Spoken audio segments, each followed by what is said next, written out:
قال الله تعالى في سورة الفاتحة: أعوذ بالله من الشيطان الرجيم اهدنا الصراط المستقيم صراط الذين أنعمت عليهم.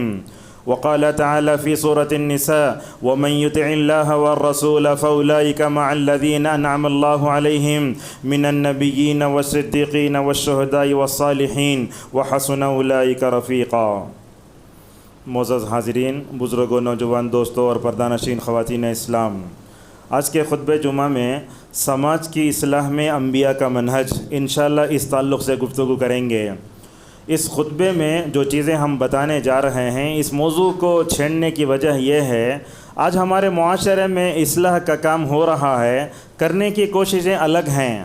جب ہم نبیوں کی سیرت اور تاریخ پر نظر دوڑاتے ہیں تو معلوم ہوتا ہے انبیاء اور رسول علیہم الصلاۃ والسلام مختصر وقت میں کام کرتے، نتیجہ اچھا آتا تھا.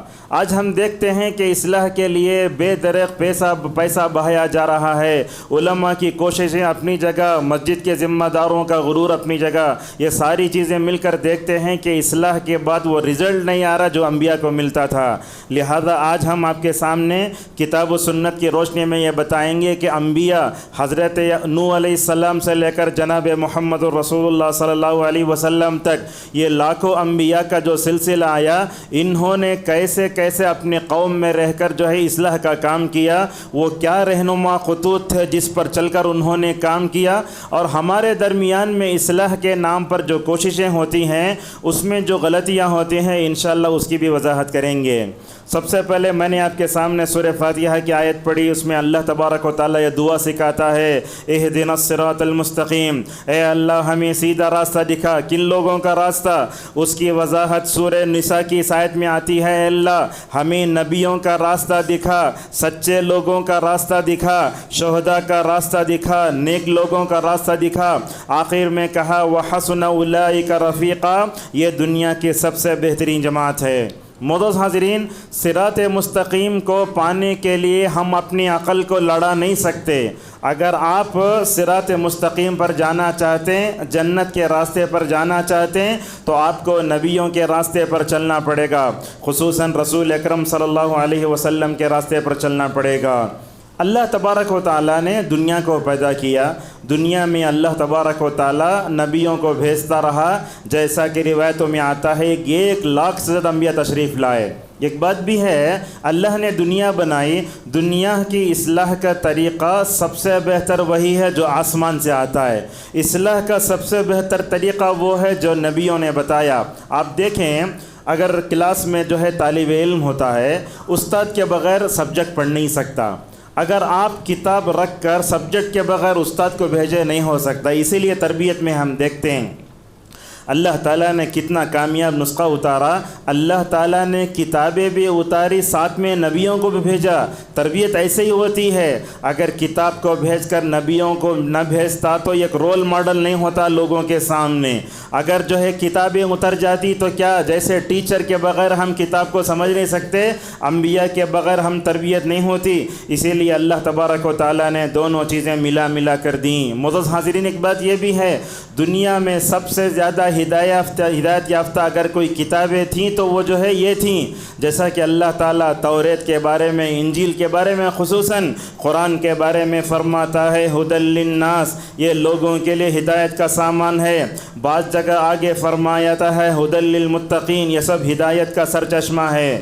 معزز حاضرین، اللہ تبارک و تعالیٰ نے جب لوگوں کی اصلاح کرنے کا بیڑا اٹھایا، سب سے پہلے اللہ تبارک و تعالیٰ نے نبیوں کی خاص تربیت فرمائی. آپ دیکھیں، ایک آدمی تربیت کا کام کرنے کے لیے نکلتا ہے، اصلاح کا کام کرنے نکلتا ہے، سب سے پہلے اسے چاہیے کہ اپنی ذات کی مکمل طور پر تربیت کرے.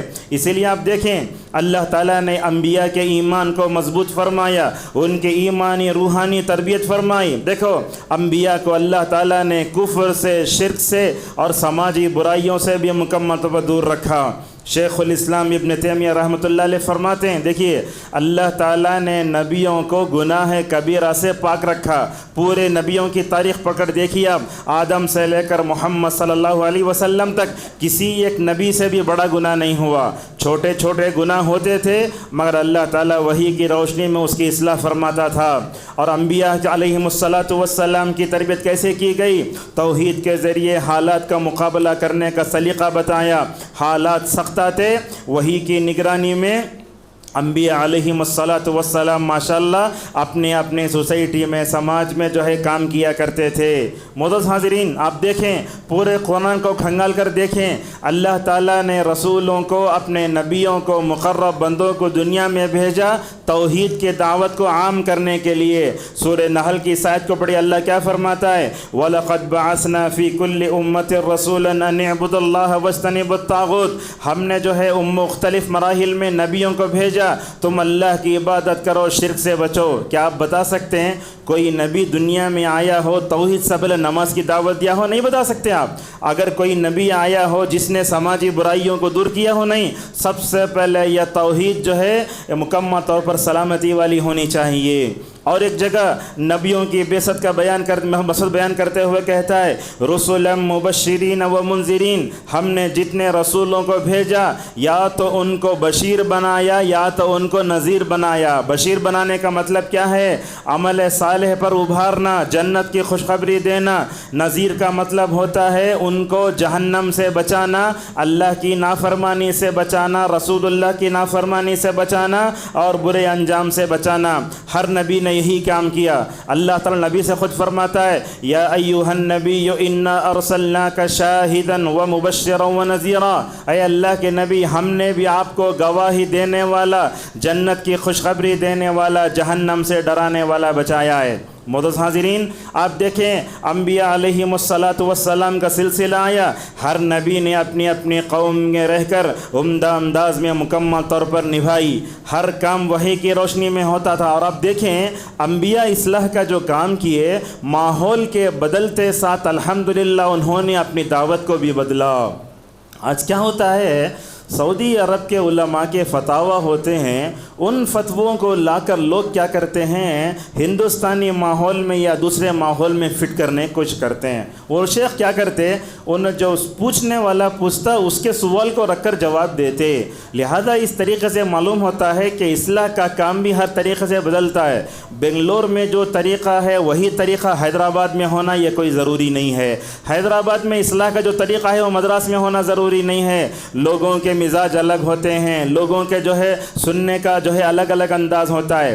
انبیاء علیہم السلام کو جب تک ہم اصلاح میں جو ہے کیا نہیں کرتے، ان کو نمونہ نہیں بناتے، ہم کامیاب نہیں ہوتے۔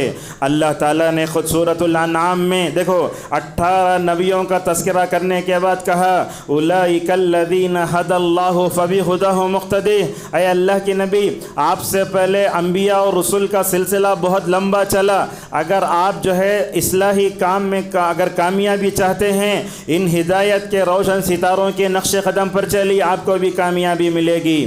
نبیوں کی اصلاح کا کام اللہ تبارک و تعالیٰ نے قرآن کے اندر تذکرہ فرمایا، مختلف نمونے مختلف اسلوب میں مکمل اور بیان کیے۔ یہ بات بھی آپ دیکھتے ہیں قرآن کریم میں اللہ تعالیٰ نوح کا تذکرہ کئی جگہ فرماتا ہے، سورہ بقرہ سے لے کر سورہ ناس تک کئی مرتبہ ہے۔ لوگ کیا سمجھتے ہیں وہاں بھی آیا وہاں بھی آیا، تکرار نہیں۔ یہ بات یاد رکھیے، قرآنی قصوں میں کہیں بھی تکرار نہیں ہے۔ آدم کا قصہ قرآن میں 7 جگہ آیا، نوح کا قصہ کئی جگہ آیا، ہر جگہ الگ الگ جو ہے پیرائے میں سیاق و سباق میں اللہ بیان فرماتا ہے۔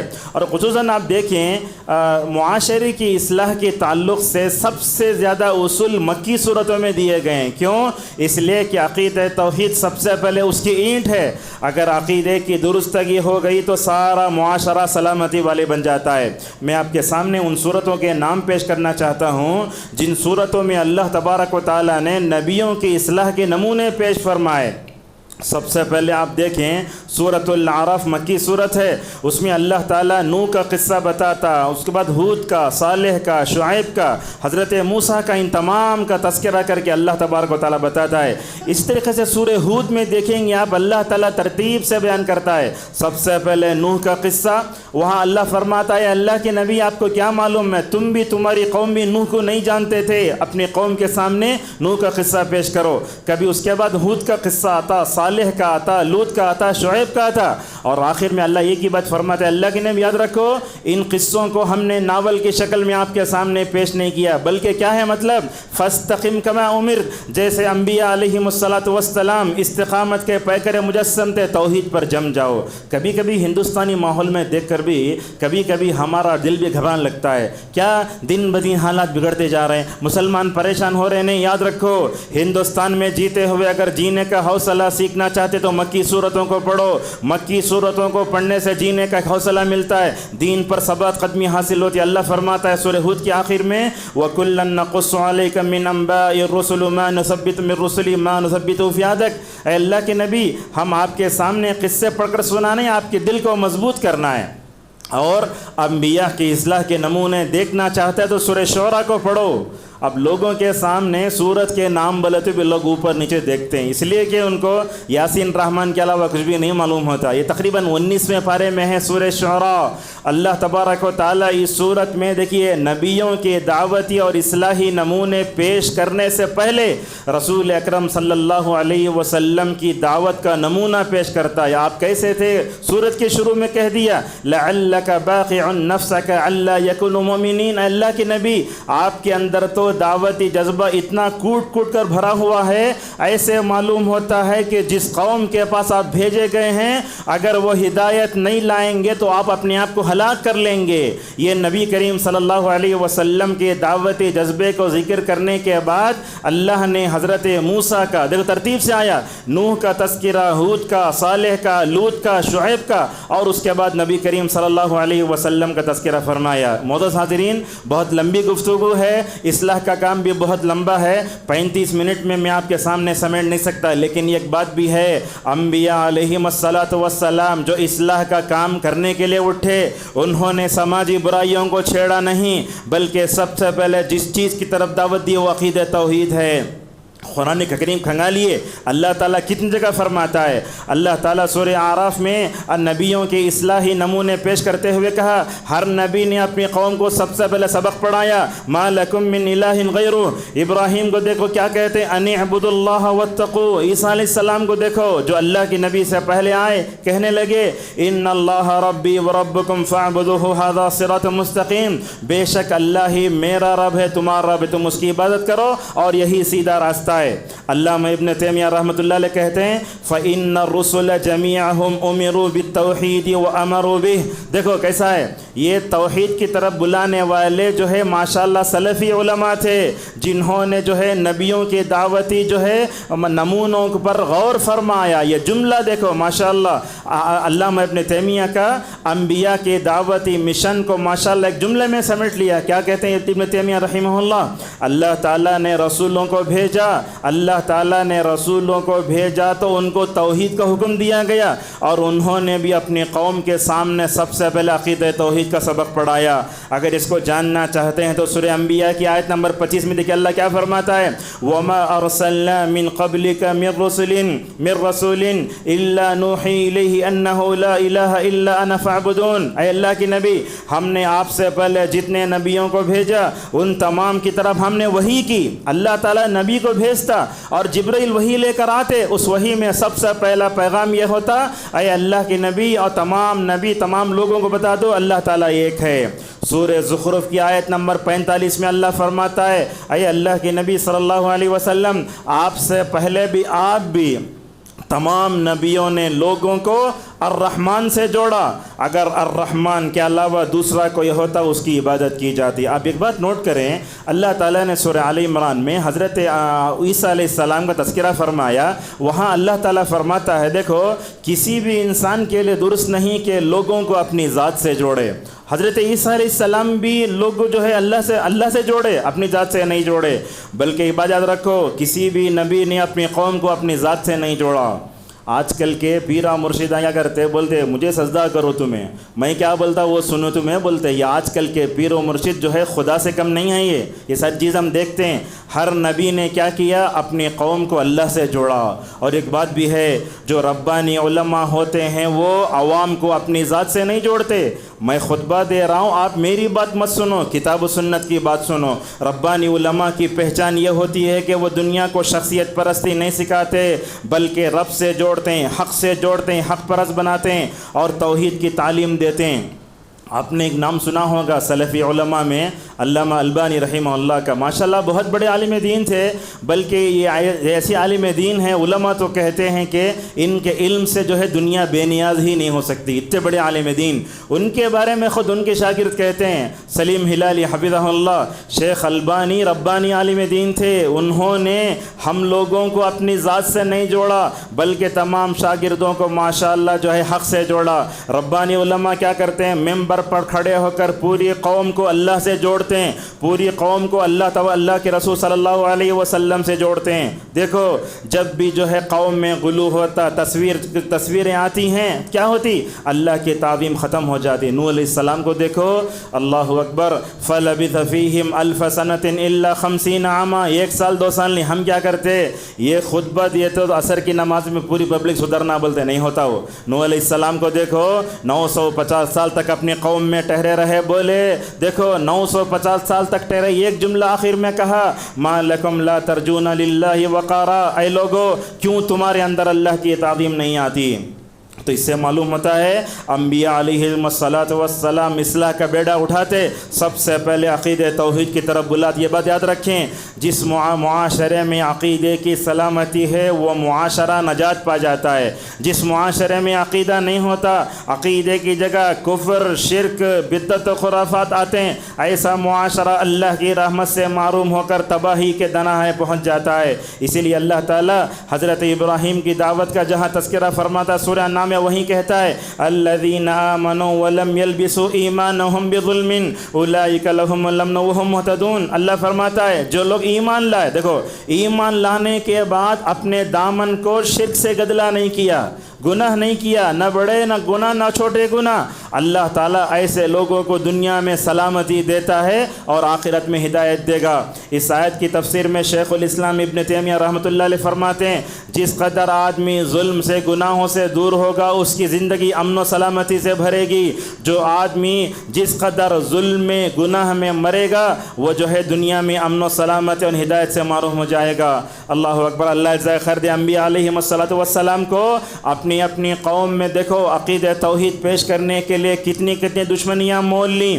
جب حضرت ابراہیم علیہ السلام کو ان کے باپ آزر نے تہوار میں بلایا، ابھی دیکھیے غیر مسلموں کو تہوار ابھی گیا، ہم دیکھتے ہیں مسلمان غیر مسلموں کے تہوار میں تعاون بھی کرتے، ہیپی بولتے، سب کھا جاتے. یہ بات نہیں ہے. دیکھو حضرت ابراہیم بھی مائنارٹیز میں تھے. میں ایک جملہ اس سے پہلے بولا درس میں، وہ آج دوہرا لیتا ہوں، یاد رکھو، غیر مسلموں کے درمیان میں رہتے ہوئے ان کے تہوار سے اپنے آپ کو بچانا اسوہ ابراہیمی ہے. ابراہیم علیہ السلام کو ان کے باپ نے بلایا تو کیا کہا میں بیمار ہوں. اگر چاہتے تو باپ کی بات سن کر وہ دیوالی تہوار میں چلے جاتے. لہذا اس طریقے سے اس ملک میں رہتے ہوئے اپنے ایمان کی حفاظت کرنا. اللہ اکبر. اپنی قوم کو سمجھایا، قوم سمجھی نہیں. کیا کیا؟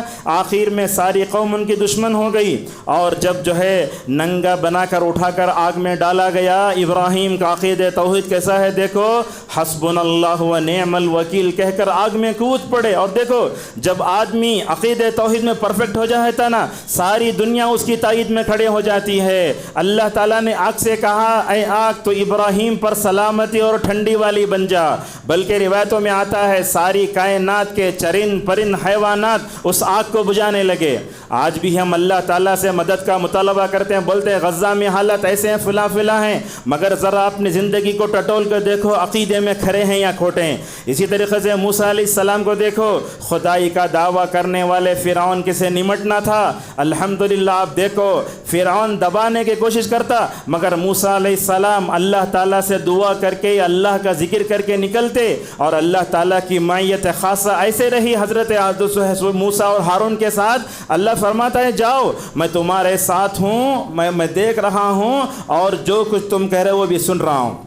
ان تمام سے بڑھ کر سب سے زیادہ عقید توحید کی راہ میں تکلیفیں پانے والے جناب محمد رسول اللہ صلی اللہ علیہ وسلم تھے۔ آپ نے 13 سال میں جو تکلیفیں پڑیں، میں سمجھتا ہوں اتنی زیادہ تکلیف حضرت نوح علیہ السلام کو بھی نہیں دی گئی ہوگی۔ اپنے عقید توحید کو مستحکم کرنے کے لیے رسول اللہ کو جو جھیلنا پڑا، شاید ہندوستانی ماحول میں ہمیں وہ ایک عشر عشیر بھی نہیں ہوتا۔ اللہ کے نبی صلی اللہ علیہ وسلم سے بائیکاٹ کیا گیا، ایک دن اگر اسٹیک ہوا تو کیسا ہوتا؟ ذرا عقید توحید کی خاطر اللہ کے نبی صحابہ کے ساتھ شعب ابی طالب میں چلے گئے۔ اللہ اکبر، 3 سال تک بائیکاٹ، اندر سے بچوں کے رونے کی آواز آتی۔ اللہ تعالیٰ کے فیصلے کیسے ہوتے ہیں؟ دیکھو، عقید توحید پر انسان رہتا ہے۔ وہ بائیکاٹ کا کاغذ کیا ہے؟ وہ کعبۃ اللہ کے دیواروں پر لگایا گیا۔ دیمک کو بھیجا اللہ نے، دیمک نے کھا کر ختم کر دیا۔ اللہ اکبر۔ ایسے ہی عقید توحید پر جب بندہ رہتا ہے، ماشاءاللہ اللہ تبارک و تعالیٰ مکمل طور پر حفاظت فرماتا ہے۔ اور دیکھو، مکی زندگی میں، مدنی زندگی میں اللہ کے نبی جب بھی دعوت دیتے، عقید توحید کی دعوت سب سے پہلے حضرت علی کو خیبر کو فتح کرنے کے لیے بھیج رہے ہیں۔ بولتے ہیں، اے علی دیکھ کر جاؤ، جب اترو وہاں سب سے پہلے عقید توحید کو لوگوں کے سامنے پیش کرو۔ یہ بات یاد رکھو، یہ گمراہ انسان بھی اگر تمہارے طرف سے راہ راست پر آ جائے، یہ دنیا کا سب سے بڑا سرمایہ ہے۔ رسول اللہ صلی اللہ علیہ وسلم نے حضرت معاذ بن جبل رضی اللہ عنہ کو بھیجا۔ کہاں بھیجا یمن۔ اللہ کے نبی صلی اللہ علیہ وسلم بول رہے ہیں، فَلْيَكُنْ أَوَّلَ مَا تَدْعُوهُمْ إِلَىٰ تَوْحِيدِ اللَّهِ تَعَالَىٰ۔ دیکھو اے معاذ، تم جہاں جا رہے ہو وہاں کرسچن رہتے ہیں، وہاں یہودی رہتے ہیں، وہاں جا کر ان کو سب سے پہلے نماز کی طرف دعوت نہیں دینا، زکوٰۃ کی طرف دعوت نہیں دینا، سب سے پہلے عقید توحید میں ان کو پرفیکٹ بنانا۔ عقید توحید پرفیکٹ ہو گیا تو نماز کی دعوت دو، نماز اگر صحیح ہو جائے تو زکوٰۃ کی دعوت۔ دیکھو، اسلام کے پلر 5 ہے، اللہ کے نبی 3 ہی ذکر کر رہے ہیں، آپ نے روزے کو بھی چھوڑ دیا، حج کو بھی چھوڑ دیا۔ کیوں؟ یہی انبیاء کا اصلاح کا طریقہ ہوتا ہے۔ اللہ اکبر۔ نبی نے عقید توحید کی دعوت دی، صحابہ نے عقید توحید کی دعوت دی۔ یہ دیکھو، جب بھی حجر اسود کے سامنے جاتے حضرت عمر رضی اللہ عنہ اپنی عقید توحید کی پختگی اعلان کیسے فرماتے؟ مختار احمد ندوی رحمہ اللہ کہتے ہیں، دیکھو عمر کو، حالانکہ وہی اسلام لانے سے پہلے بتوں کے سامنے جھکتے تھے، یہ حجر اسود بھی پتھر تھا، جب اس کے سامنے گئے تو اپنی عقید توحید کی پختگی اور اللہ تبارک و تعالیٰ سے جو تعلق تھا اس کو کیسے فرمایا؟ کہا، یا حجر انک لا تضر ولا تنفع ولولا انی رأیت رسول اللہ صلی اللہ علیہ وسلم یقبلک ما قبلتک۔ یہ کوئی بھی آج بھی حضرت وس کے سامنے جاتا ہے نا، وہ عمر کی تو وہ توحید اس کے سامنے آنکھوں میں ہونا چاہیے۔ کہتا ہے، کہتے ہیں عمر رضی اللہ عنہ، اے پتھر، تو نہ تو نفع دے سکتا ہے نہ نقصان دے سکتا ہے، اگر میں نے رسول اللہ کو تجھے بوسہ دیتے ہوا نہ دیکھتا تو کسی کو بوسہ نہیں دیتا۔ آج امت مسلمہ کا حال کیا ہے؟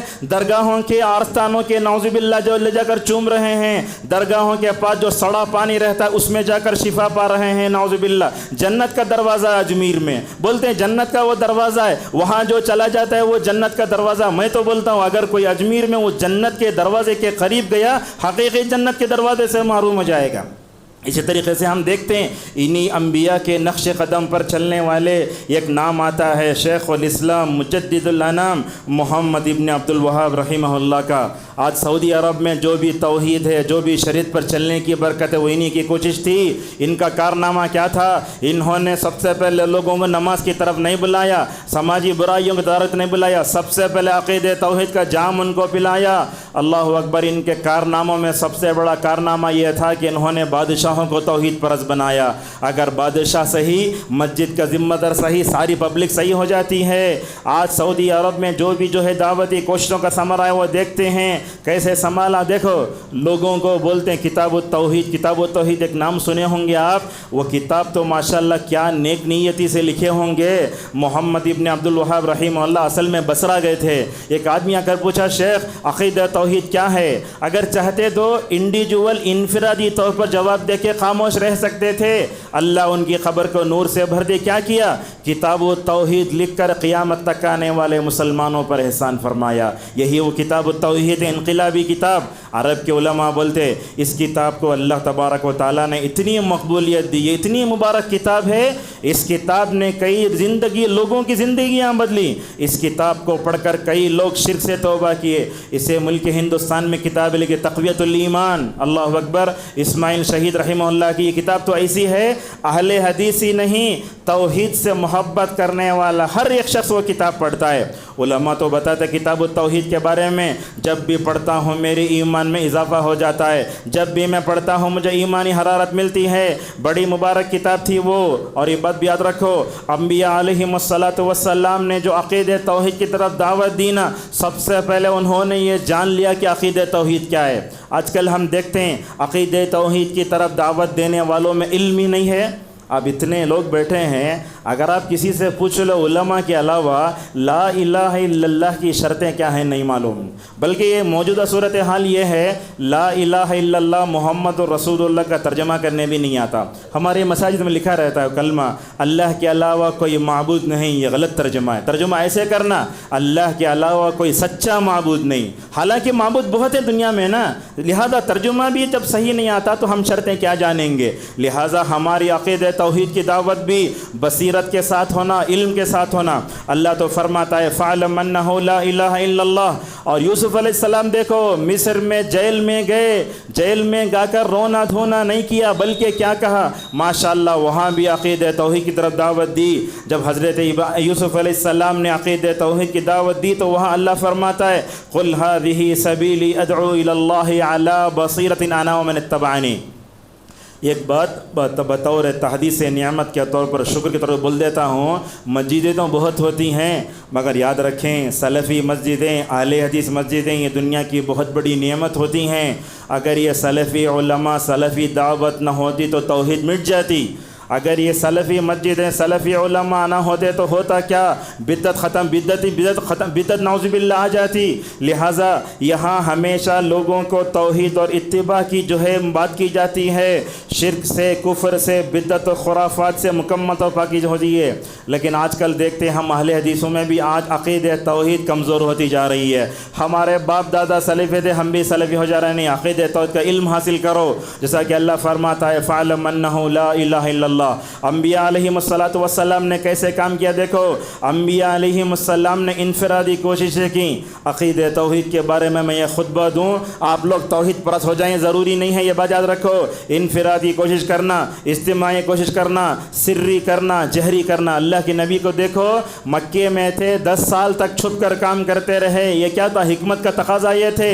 جب 3 سال گزر گئے تو اللہ نے آیت اتاری فَاصْدَعْ بِمَا تُؤْمَرُ وَأَعْرِضْ عَنِ الْمُشْرِكِينَ۔ لہٰذا عقیدہ توحید کی دعوت انبیاء نے علم کے ساتھ، بصیرت کے ساتھ، حکمت کے ساتھ دی، اور اس راہ میں آنے والی مشکلات کو بھی جھیلا۔ اور یہ بات یاد رکھو سب سے زیادہ معاشرے میں جو لوگ دشمنی اہل حدیثوں سے ہی کرتے ہیں، کیوں کرتے ہیں، اس لیے کہ توحید پرست ہیں، اور جو بندہ توحید کی راہ میں نکلے گا اس کو تکلیفوں کا سامنا کرنا ہی پڑے گا۔ کبھی کبھی آپ دیکھتے ہیں ہندوستانی ماحول میں مختلف جو ہے مکاتب فکر کی مسجدیں ہوتی ہیں، ان مسجدوں کے درمیان میں ایک اہل حدیث مسجد بنی تو لوگ جو ہے نعوذ باللہ اس کے خلاف کیا ہے آوازیں اٹھاتے ہیں، اس کو بولتے ہیں منافقین کی مسجد فلاں فلاں کہتے ہیں، ایسے نہیں ہونا چاہیے۔ اور یہ بات بھی دیکھو انبیاء علیہم السلام نے توحید کی اصلاح کے بعد سب سے زیادہ الحمدللہ جس بات پر فوکس کیا وہ برائیوں کو ٹالنا تھا۔ قوم عاد کے اندر کفر تھا، قوم سمود کے اندر گھر بنانے اور تکذیب بھی تھی، دیکھو کیسا کیا۔ قوم لوط کے اندر کیا تھا، مردوں سے ضرورتیں پوری کرتے تھے۔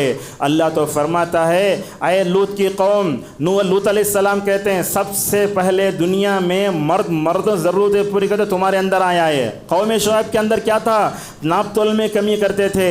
ہم حضرت انبیاء علیہم السلام نے کیا کیا، الحمدللہ توحید کو پرفیکٹ کرنے کے بعد ان کے معاشرے میں سماجی برائیاں تھیں، ان سماجی برائیوں کو مکمل طور پر دور کیا۔ انبیاء علیہم السلام کام کرنے کے لیے نکلے، کبھی ان کو جو ہے کاہن کہا گیا، کبھی جو ہے کیا کہا گیا، شاعر کہا گیا، حقارت آمیز انداز میں پکارا گیا، کبھی گالی گلوچ۔ یہ بات بھی یاد رکھو، دعوت کا کام کرنے کے لیے نکلے، اگر سامنے والا آپ کی دعوت پر اعتراض کیا تو کبھی جو ہے حکمت سے خاموش رہنا بھی بہتر ہے۔ حضرت نوح علیہ السلام کی قوم کہتے اے نوح تو جھگڑالو ہے، حضرت نوح علیہ السلام پلٹا کر جواب دے سکتے تھے، بولتے تھے تمہیں بھی بے وقوف ہیں، بولے نہیں لیس بی صفاحت، میرے اندر بے وقوفی نہیں ہے، پلٹ کر جواب نہیں دیا۔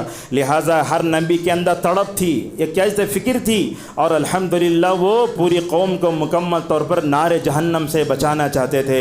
انبیاء کی دعوتوں میں یہ بھی ایک دیکھتے ہیں، دعا بھی کرتے تھے اور دعوتی جذبہ کبھی سرد نہیں پڑتا۔ آپ دیکھو نہ انہوں نے اپنی صحت کا خیال کیا، نہ گرمی دیکھی، نہ سردی دیکھی، نہ دن کا اندھیرا، نہ دن کا اجالا، نہ رات کا اندھیرا، بلکہ سفر و حضر میں الحمدللہ کرتے رہے۔ آئیے خطبے کے آخری میں ہم پہنچ گئے ہیں۔ ہمارے پاس سماج میں اصلاحی کوششیں بہت ہو رہی ہیں، خطبہ ہو رہا ہے، صبح کا درس ہو رہا ہے، شام کا درس ہو رہا ہے، ماہانہ اجتماع ہو رہا ہے، اور جو ہے کیا ہو رہا ہے، بڑے بڑے کانفرنسیں ہوتی ہیں، مگر وہ مطلب کیا ہے، اس کا رزلٹ ہم دیکھ نہیں پاتے۔ اس کی کیا سبب ہے؟ سب سے پہلے یہ سمجھ میں آتا ہے ہم نبیوں کی اصلاح کی کوششوں کا مطالعہ نہیں کرتے۔ دوسری بات یہ ہے نبی کی اصلاح میں ترتیب ہوتی تھی، توحید پہلے، بعد میں سماجی برائیوں کا جو ہے ازالہ۔ ہمارے پاس دیکھتے ہیں لوگ نماز کو پہلے بلاتے، ہمارے پاس دیکھتے پہلے خدمت خلق کی طرف بلاتے۔ پہلے آپ توحید کی طرف بلاؤ، ساری خوبی آ جاتی ہیں۔ آپ توحید کو چھوڑ کر جو بھی کام کرو آپ کامیاب ہو نہیں سکتے۔ اسی طریقے سے دیکھو توحید کو سب پر مقدم کرنا چاہیے۔ اس ممبر پر کھڑے ہو کر میرے اس خطبے کے ذریعے دنیا میں پائے جانے والی تمام تحریکوں، تنظیموں کے ذمہ داروں سے ہم درخواست کرتے ہیں، آپ ہزار کام کرو معاشرے میں اصلاح کا، لیکن آپ کے اندر عقید توحید نہیں تو آپ کا کام بیکار ہے۔ عقید توحید اسی لیے دیکھیں گے سلفی دعوت میں توحید سب پر مقدم ہے، لہٰذا ان سے یہ سیکھنا چاہیے۔ اور اسی طریقے سے ہم دیکھتے ہیں کہ موضوعات نے بھی امت کو بانٹ کے رکھ دیا۔ ہم دیکھتے ہیں فلاں ان موضوع پہ بول رہا ہے، فلاں موضوع بول رہا ہے، ہر موضوع کی ضرورت ہے، مگر آپ دیکھیں گے سلفی مسجد میں کہیں بھی جا کر گفتگو کرو توحید اور اتباع سنت پر ماشاءاللہ آ کے رک جاتے۔ اور ایک بات بھی ہے، اصلاح کا کام آج کل دعویٰ سینٹر زیادہ کھل رہے ہیں اور مسجدوں سے کام ٹھپ پڑ جا رہا ہے۔ مسجدیں کیا ہیں، نماز پڑھو مؤذن صاحب بند کر کے چل جاؤ، وہ حال ہو رہا ہے۔ بلکہ دیکھتے ہیں مؤذن بھی کبھی داروغہ بن جاتا ہے۔ لوگ نماز پڑھنے آتے جلدی پڑھو، فین لائٹ آف کرو، بند کر کے چلے جاؤ۔ ارے مسجدیں تو ہدایت کا مرکز ہوتی ہیں، انسان وہاں آئے گا، نماز پڑھے، کچھ بھی کرے گا۔ آج کل تو مسلمانوں کا حال یہ ہے مسجدوں کو لوگ بیت الخلاء کے لیے استعمال کرتے ہیں، آتے ہیں نماز کا وقت ہے، معلوم ہے نماز کھڑنے کے لیے 5 منٹ ہے، ضرورت پوری کر کے دھڑ کی سکا نعوذ باللہ مسجد کے باہر نکل رہا ہے۔ حالانکہ علماء بولتے اگر اذان ہو جائے مسجد سے نکلنے والا منافق ہے، جیسا کہ ابو رضی اللہ تعالیٰ عنہ فرماتے ہیں۔ لہٰذا مساجد میں توحید کا درس ہونا، دیکھتے ہیں ممبروں پر کھڑے ہو کر علماء کفر و شرک کے بارے میں بتاتے ہیں۔ ابھی گیا دستگیر کا مہینہ، عبد القادر جیلانی دستگیر کئی کو بولتے بولے تو عبد القادر جیلانی چل کے جا رہے تھے، اللہ ان کے بازو میں تھا۔ یہ ہو سکتا ہے کیا ہے؟ گر رہے تھے، عبد القادر جیلانی کو پکڑ لیا، دست کے معنی ہاتھ، گیر کے معنی پکڑنا، دستگیر، اور بولتے قیامت میں دستگیر کے ہاتھ کو تھام لیے تو انسان جو ہے کہ نجات پا جائے گا۔ اللہ اکبر۔ انبیاء علیہم الصلاۃ والسلام بولتے اے اللہ بچا لے۔ جب انبیاء کا حال یہ ہوگا تو دستگیر کہاں کام آئیں گے؟ اسی طریقے سے مساجد میں مکمل طور پر اجتماعیت کا کام ہونا چاہیے۔ ایک بات بھی ہے، آج کل ہم دیکھتے ہیں مساجد میں غیر ضروری سیاست ہو رہی ہے۔ ذمہ دار ایسے خطرناک انداز سے عوام کو بتاتے ہیں کہ وہ مسجد کے اندر بھی نہیں آتے، بلکہ ہر جماعت کے بانی کا عقیدہ اسی کے پیچھے لوگ بھاگ رہے ہیں۔ صبح شام کے درس میں کون بیٹھتا؟ نماز فجر کے بعد درس قرآن تھا، کون بیٹھتا؟ اس میں 5 لوگ بیٹھتے ہیں۔ اب دیکھتے ہیں شام کا درس ہوتا ہے، کون بیٹھتے ہیں؟ بلکہ پروگرام رکھنا بولے تو اتوار کے دن ہی رکھتے، کئی کو سنڈے ہالیڈے ہے اس دن آتے لوگ۔ اور اسی طریقے سے ہمارے معاشرے میں دیکھتے ہیں جوشیلی تقریریں کرنے والوں کو بلاتے ہیں۔ علم جو ہے کیا ہوتا ہے؟ جوشیلی تقریر کیا زور سے بارش پڑے جیسا ہے۔ آپ علم کرنے والے لوگوں کو بلاؤ، ہفتہ واری ماہوانہ پروگرام تقریریں کرنے جیسے ایک بات یہی ہے، اصلاح کا اگر کوئی پروگرام رکھے تو رات میں کھانے کا انتظام ہو تو لوگ آتے، طعام کا انتظام رہا تو لوگ آتے۔ اس طرح کی چیزیں ہم دیکھتے ہیں۔ اور سال بھر میں ایک بڑی کانفرنس کرنے سے کیا ہوتا ہے؟ بھیڑ جمع ہوتی ہے، آوارہ گردی ہوتی ہے، لوگ شاپنگ کرنے جاتے ہیں۔ کہیں بھی پروگرام دیکھ لیں آپ، اور لوگ جسمانی طور پر غذا ملتی ہے، لوگوں کو روحانی طور پر کوئی غذا نہیں ملتی۔ آج کل تو ایسے بھی ہوتا ہے اصلاح کے نام پر لوگ جو ہے علماء کو عنوان دیتے ہیں، حالانکہ یہ لائن علماء کی ہے نا، علماء خود عنوان پر بات کریں۔ اگر ذمہ داران مسجد بولے مولوی صاحب ماحول ایسا ہے، اس موضوع پر ذرا بولے تو اچھا ہے، اس طرح کی بات کرنے سے الحمدللہ بہت صحیح ہے۔ اور اسی طریقے سے ایک بات یہ بھی ہے کہ مساجد سے ہی مکمل طور پر اصلاح کا کام ہونا چاہیے. دیکھو علم کے ساتھ، بصیرت کے ساتھ، حکمت کے ساتھ، پیار کے ساتھ ہونا چاہیے. دیکھو آپ علماء کے مجلسوں کو لائٹ مت لے لو. حضرت عمر رضی اللہ عنہ فرماتے ہیں لوگو جب تم اپنے گھر سے نکلتے ہو تمہارے پیٹھ پر گناہوں کا پہاڑ ہوتا ہے، اور تم جب علماء کی مجلسوں میں جاتے ہو ان کی باتیں سنتے ہو نا، اللہ تعالیٰ تمہاری پیٹھ سے الحمدللہ وہ جو ہے گناہوں کا پہاڑ نکال لیتا ہے. اور میں سمجھتا ہوں یہ لمبی لمبی کانفرنسیں اور درود چلانے کے بجائے ہر مسجد میں درس بھی ہونا. کتاب التوحید کہاں پڑھائی جا رہی ہے؟ کہاں ہے ہماری مسجدوں میں اس کا انتظام؟ اور اسی طریقے سے ہم دیکھتے ہیں کہ ارکان اسلام مخلوق آداب بھی پڑھانا چاہیے، اور خطبات جمعہ کا بھی ماشاءاللہ مکمل طور پر جو ہے اہتمام ہونا چاہیے. جمعہ میں بھی ایسے عناوین ہونا، سب کو فائدہ ہونا. آج کل کیا ہے، خطبات جمعہ ایک پکنک بن گئے ہیں. اچھا بولنے والا آیا تو جو ہے مسجد وقت سے پہلے بھر جاتی، اگر کوئی علمی بیان کیا تو لوگ پہلے سے بیٹھ کے سونا شروع کر دیتے ہیں. آج کل جمعہ ایک فتنہ بن گیا ہے. جمعہ کا پوسٹر، جمعہ کے پوسٹر میں فوٹو، یہ سب چیزیں اچھی نہیں ہیں. پوسٹر بنائے ڈال دی الگ ہے، مگر فوٹو جو آتی ہے نا وہ بہت بڑا فتنہ ہے. اسی طریقے سے ہم دیکھتے ہیں کہ خطبہ جمعہ میں اچھے موضوعات لانے والے لوگوں کو جو ہے شیخ عبدالحسیب مدنی حفظہ اللہ کی بتاتے ہیں خطبات جمعہ میں جنرل نالج نہیں دینا، علم نافع دینا. یہ عبادت ہے. یہ کیسا آپ کو اپنی زندگی میں کرنا کیا ہے؟ یاد رکھو یہ جو علماء ہوتے ہیں نا روحانی ڈاکٹر ہوتے ہیں. جیسے MBBS ڈاکٹر وہ آپ کے جسم کا علاج کرتا ہے، یہاں جو خطیب کھڑا ہوتا ہے وہ روحانی ڈاکٹر ہوتا ہے، امت کو بتاتا ہے. اور اصلاح کے نام پر سوشل میڈیا میں جو بھی کچھ آتا لوگ سن لیتے ہیں. آج کل یہ بات بھی ہے، علماء سے لوگ بیزار ہو کر غیر علماء زیادہ متاثر ہو جا رہے ہیں. جو آدمی پینٹ شرٹ پہنا ہے، ٹائی لگا لیا ہے، بڑی باڈی لینگویج بہت اچھی ہے، بھی اچھا بولتے ہیں انہوں، کیا بولتے کبھی سنے کیا؟ لہٰذا کوئی بھی یوٹیوب پر آتا ہے، ویوز بڑھ گئے یا نہیں تو جو ہے یوٹیوبر بن رہا ہے، وہ جو ہے حق کا معیار نہیں ہے. حضرت عبداللہ مسعود رضی اللہ عنہ فرماتے ہیں دیکھو لوگو اگر تم حق کے راستے پر چل رہے ہو، تم اکیلے ہو، تم ہی جماعت ہو، لہٰذا ویوز بڑھنا، کسی کے سبسکرائب بننا یہ حق پر رہنے کی دلیل نہیں ہے. آخری دو باتیں ایک بات یاد رکھو، اصلاح کے نام پر انبیاء کیا کرتے تھے؟ دعا بھی کرتے تھے. آج کل ہم دعا کرتے کیا یہ؟ بلکہ دیکھتے ہیں نوجوانوں کو، عورتوں کو، بچوں کو اصلاح کے نام پر سب ایسے کرتے ہیں. اور ایک بات دیکھتے ہیں آپ سلفی مساجد میں الحمدللہ دعوت کا، اصلاح کا جو کام ہوتا ہے ہر محاذ پر ہوتا ہے. یہاں مردوں سے بھی خطاب ہوتا ہے، عورتوں سے خطاب ہوتا ہے، نوجوانوں سے بھی ہوتا ہے، لڑکوں سے بھی ہوتا ہے اور لڑکیوں میں. دیکھو اللہ کے نبی کو عید کے دن مردوں میں خطبہ دیا، عورتوں سے بھی نبی کریم صلی اللہ علیہ وسلم جا کر الگ خطبہ دے رہے ہیں. اور آپ نے خطبہ حجۃ الوداع میں جب آپ کے سامنے 1 لاکھ صحابہ تھے، آپ نے اس موقع پر بھی عورتوں کے بارے میں بھی مکمل فرمایا. لہٰذا مردوں کی اصلاح ہونا، عورتوں کی ہونا، لڑکوں کی ہونا، لڑکیوں کی ہونا، نوجوانوں کی ہونا، بچوں کی ہونا، مکمل طور پر یہ صحیح ہے.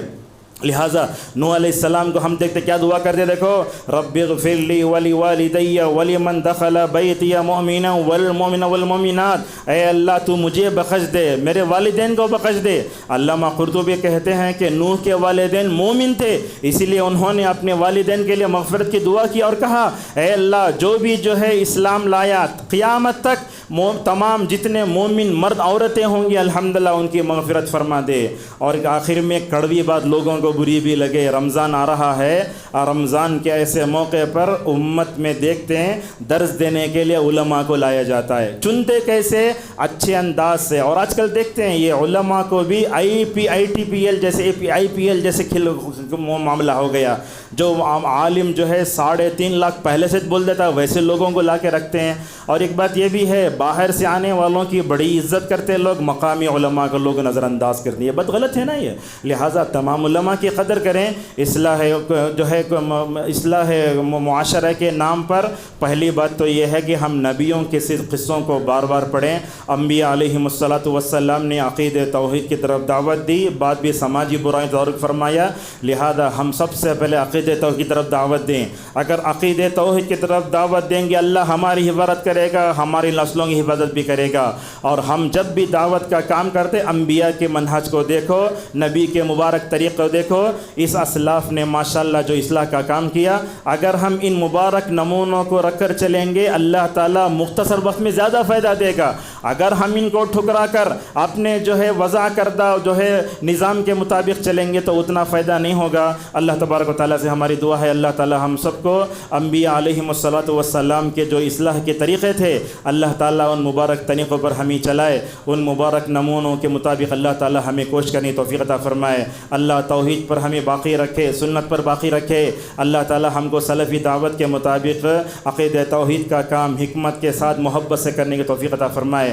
اللہ تعالیٰ ہم سب کو اس دنیا میں جتنے باطل افکار و نظریات ہیں اللہ تعالیٰ ان تمام حاملین سے ہماری حفاظت فرمائے، اللہ تعالیٰ بدعت سے ہماری حفاظت فرمائے۔ اللہ تعالیٰ ہم سب کو اصلاحی کو معاشرے کے کام کرنے کے جو بھی نمونے اسلاف نے چھوڑے ہیں ان پر چلنے سے ہماری جو ہے حفاظت، ان پر چلنے کے اللہ ہم توفیق عطا فرمائے، اور اصلاح معاشرے کے لیے جو طریقے ہم نے اپنا لیے ہیں جو کتاب و سنت سے ٹکراتے ہیں ان تمام جو ہے معاملات سے اللہ تعالیٰ ہماری حفاظت فرمائے۔ آمین۔ وآخر دعوانا الحمد للہ رب العالمین۔